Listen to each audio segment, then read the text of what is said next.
It started like any other morning. He woke up at 6:30. The same alarm he had been using for years rang beside his bed. He got dressed in the same routine he had followed for 2 decades. Shower, coffee, a quick glance at the news. Nothing unusual. By 7:40, he was already in his car, driving the same road he had driven thousands of times before. The parking lot looked exactly the same. Same building, same security guard, same co-workers walking toward the entrance with their morning coffee. He greeted a few of them in the elevator. Morning. Morning. 20 years in the same company gives you a strange sense of certainty. You start to believe something quietly dangerous, that tomorrow will look exactly like yesterday. When he reached his desk, he opened his laptop, just like every other day. There was one new email waiting, from HR. The subject line was simple. "Can you step into the meeting room for a moment?" Nothing about it seemed urgent. So he stood up, grabbed his notebook, and walked down the hallway. Inside the room sat his manager and someone from Human Resources. They didn't even ask him to sit down. 10 minutes later, it was over. 20 years of loyalty, 20 years of showing up early, 20 years of staying late, 20 years of believing he was building something secure. All of it ended with a single sentence. "We're restructuring the department." No argument, no warning. Just a severance package on the table. 10 minutes. That was all it took to erase a 20-year career. And the strange part is, the collapse didn't actually start that morning. It had been happening for years. He just didn't see it. So the real question isn't why he lost his job. The real question is this: how can a 20-year career disappear in just 10 minutes? For more than 20 years, his life followed a predictable rhythm. Same company, same office building, same job title on his email signature. At first, that stability felt like success. He wasn't chasing promotions or trying to climb the corporate ladder faster than everyone else.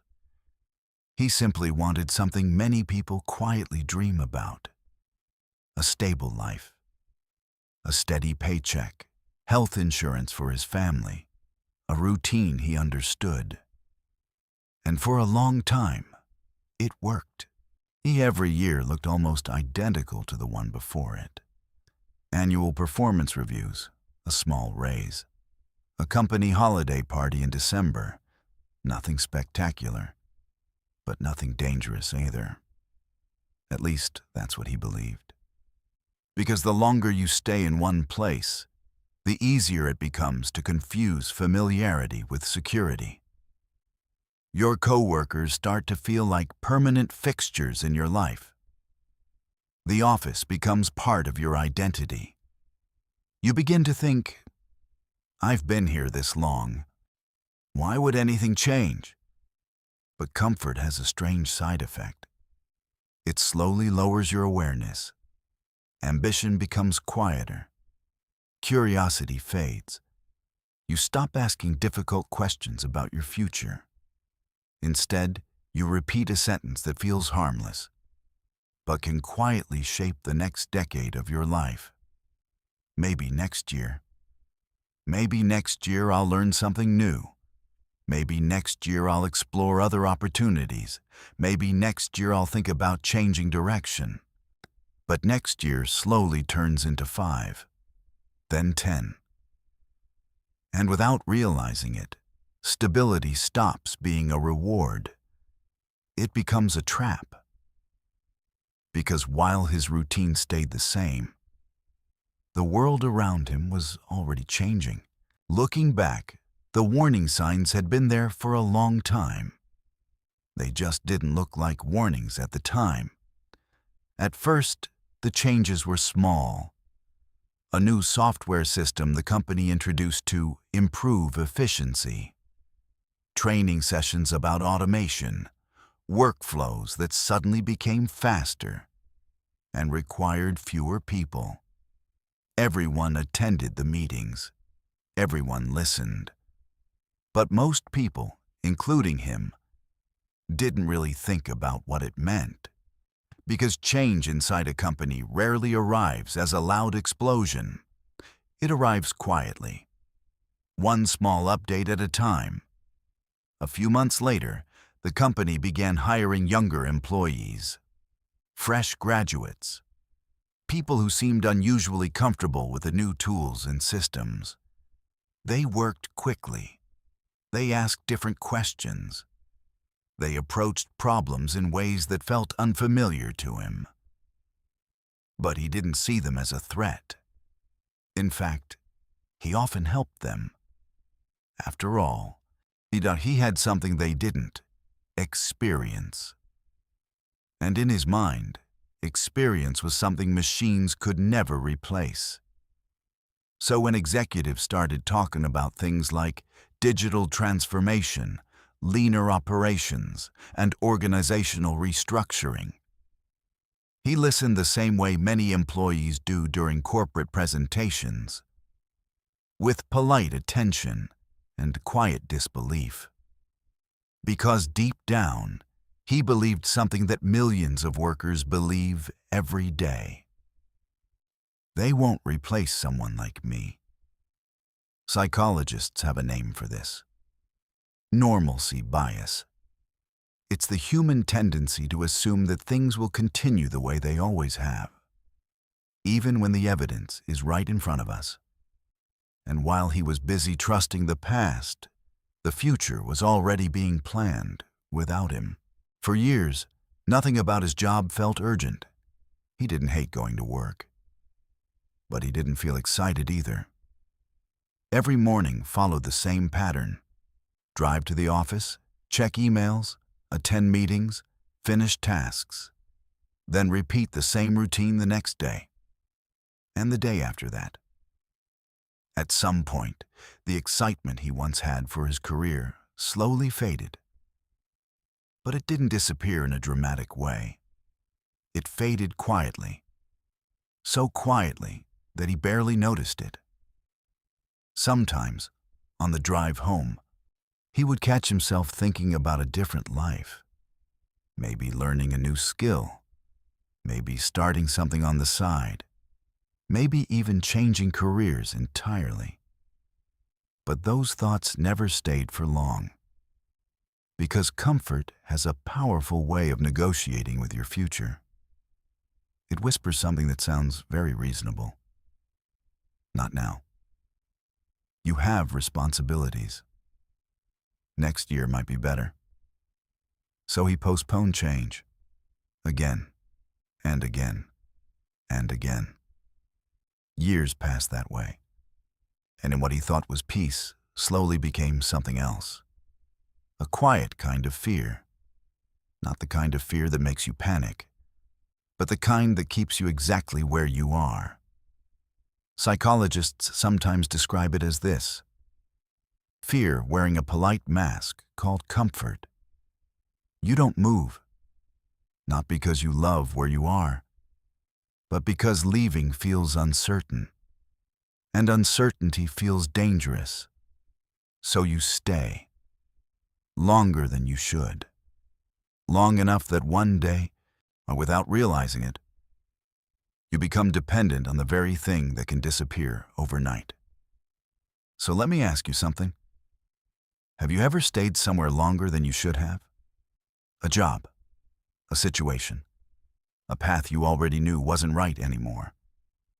If you've ever felt that way, comment 1. The email from HR didn't seem unusual. In a company that large, meetings happened all the time. So he walked down the hallway without thinking much about it.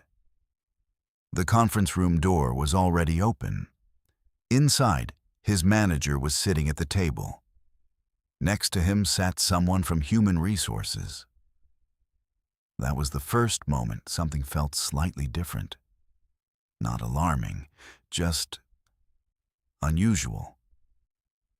He walked in and greeted them the same way he always did. "Morning."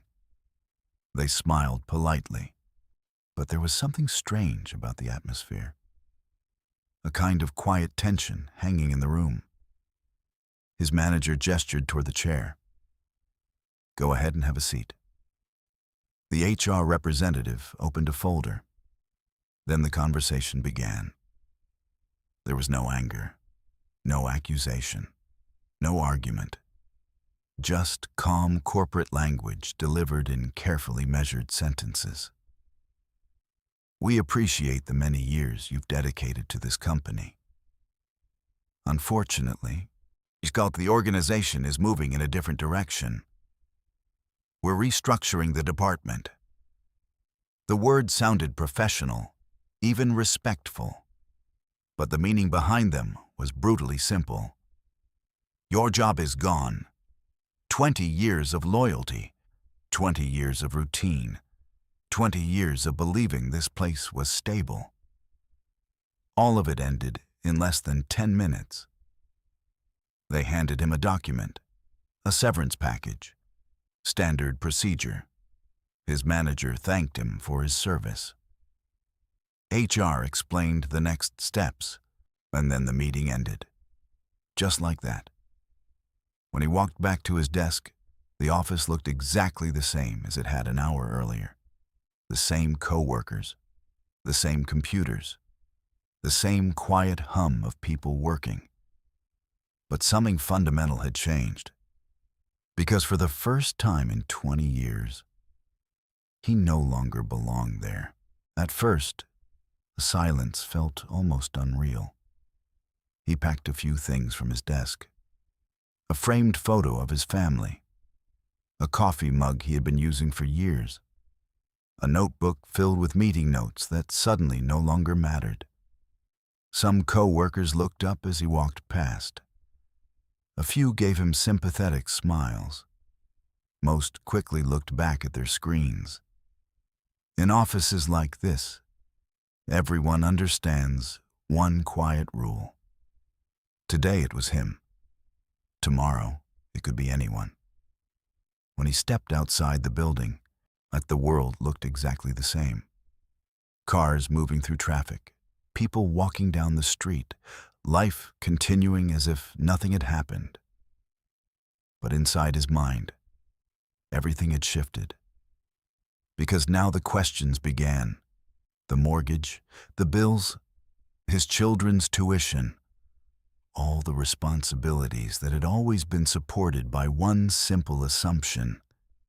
The paycheck would keep coming. At home that evening, he opened his laptop and started looking at job listings.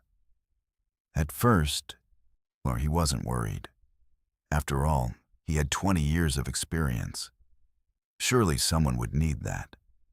But the longer he scrolled, the more uncomfortable something became. Many of the roles looked different from the job he had spent decades mastering. New tools, new systems, new expectations. And suddenly, he realized something that hadn't crossed his mind during that 10-minute meeting. The world of work had changed, and while he was busy building stability, the market had quietly moved on without him. In the weeks after losing his job, something unexpected began to happen. At first, he focused on practical things, updating his resume, sending applications, checking job boards every morning.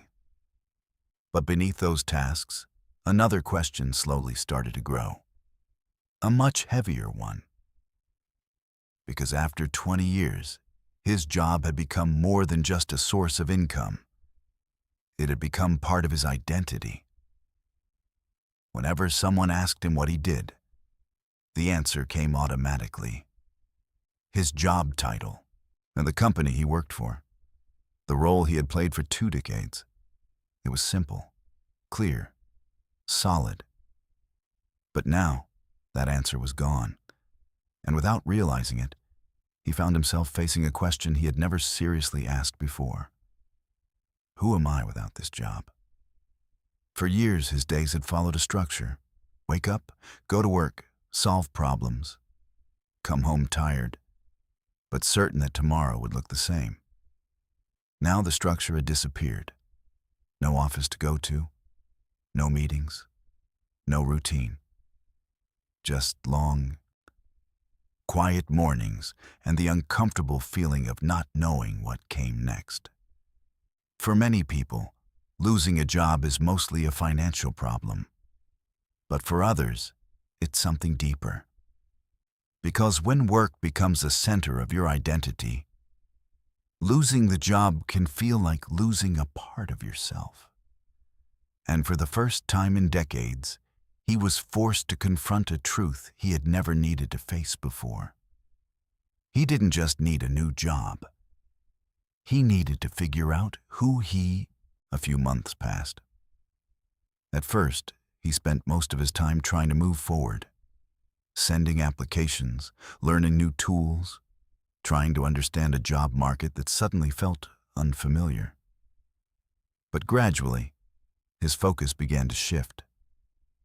Instead of only thinking about the future, he started looking back. And when he did, something became painfully clear. The warning signs had always been there. The automation tools, the constant conversations about efficiency, and the younger employees who adapted to new systems faster than anyone else. Even the language used in company meetings. Digital transformation, lean operations, restructuring. At the time, those words had sounded like distant corporate strategies.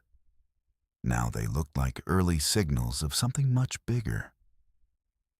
And the strange thing is, he had seen all of it. He had heard the conversations. He had attended the meetings. But he never truly believed those changes would affect him. Not because he was careless, not because he lacked intelligence, but because comfort has a powerful ability to delay action. When life feels stable, the human brain naturally assumes the stability will continue. So we postpone difficult decisions. We delay learning new skills. We convince ourselves that change can wait. Until one day, change arrives anyway. And suddenly we realize something uncomfortable. The signals were never hidden. We simply chose not to see them. So here's a question worth thinking about. Do you think comfort can sometimes become a trap? Tell me what you think. Change didn't happen all at once.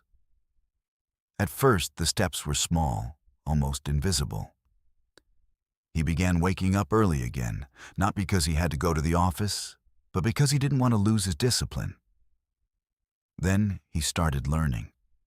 New software, new tools, things he had ignored for years because they didn't seem necessary before. At the beginning, it felt uncomfortable, like being a beginner again after decades of experience. But slowly, something started to shift, and the fear that once filled his mornings began to fade. Not because everything was solved, but because he was moving again. He reached out to old colleagues, people he hadn't spoken to in years. Some conversations led nowhere. Others opened small opportunities. Freelance projects, short-term work, nothing glamorous, nothing close to the stability he once had. But something important returned. Control. For the first time in months, he felt like he was building something again, instead of simply reacting to what had happened. One afternoon, after completing a small freelance project, he received a payment notification. It wasn't a large amount, but the feeling surprised him. Because that small payment meant something bigger. It meant his future no longer depended entirely on a single company. And that realization changed the way he looked at everything that had happened. For 20 years, he believed security came from loyalty to one place. Now he was beginning to understand something different. Real security doesn't come from a company. It comes from your ability to adapt when the world changes. The lesson from his story isn't that loyalty is a mistake. Loyalty can be valuable. Commitment can build meaningful careers. But loyalty should never replace growth. Because the world doesn't stay still. Industries change. Technology evolves. Entire professions transform faster than most people expect. And sometimes, the most dangerous moment in a career isn't when things are difficult. It's when everything feels perfectly stable. When the routine feels comfortable. When the paycheck arrives exactly on time. When the future seems predictable. Because that's the moment when most people stop preparing for change. They stop learning. They stop questioning. They stop imagining a different path. And slowly, without realizing it, their entire sense of security becomes dependent on something outside their control. A company, a department, a decision made in a meeting room they were never invited into. 20 years didn't disappear in 10 minutes. The collapse began long before that meeting. He just didn't see it yet. So maybe the real question isn't about what happened to him. Maybe the real question is this. Are there signs in your own life that you might be ignoring? If this story made you think about your own path, consider subscribing to the channel. Because sometimes the warning signs appear long before the collapse.